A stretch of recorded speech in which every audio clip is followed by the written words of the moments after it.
सम्पूर्णलाई नमस्ते नमस्कार भन्न चाहन्छु। म मानव विश्वकर्मा।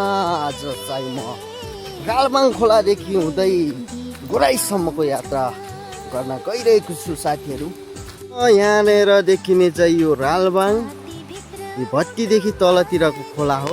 यतातिर चाहिँ यो खोला देखिरहेको छ हल्का भन्नुपर्छ साथीहरू। यहाँनिर चाहिँ गाइज यहाँनिर चाहिँ यो बोक्सेनी भनेर चिनिन्छ। र यहाँको विकासको बारेमा कुरा गर्दाखेरि यहाँ बल्ल बल्ल चाहिँ बिजुली आइपुगेको छ भन्नुपर्छ।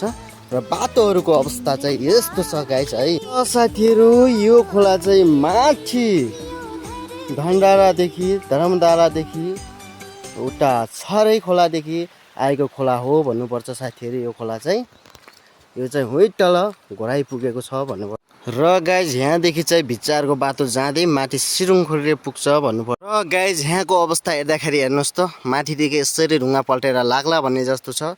तलतिर यसरी ढुङ्गा छ, बाटोमा ढुङ्गा आइरहेको छ। र यस्तो अवस्था छ यहाँको। हेर्नु यहाँको अवस्था चाहिँ यस्तो छ गाइज, माथि ढुङ्गा पल्टेर लाग्ला भन्ने जस्तो। बाटो पनि पिच छैन साथीहरू है। गाह्रो छ यो ठाउँमा चाहिँ। बर्खा छेका झन् सबै भोलले बगाएर लगिसकेको हुन्छ। त्यसैले सबैजना सजग हौ र यो विकासको लागि अगाडि बढौँ भन्न चाहन्छु युवाहरू। अब सबै यहाँ पहिलाका जनताहरूले विकासै गरेनन्। विकास त गरे अलिअलि, तर त्यति भएन।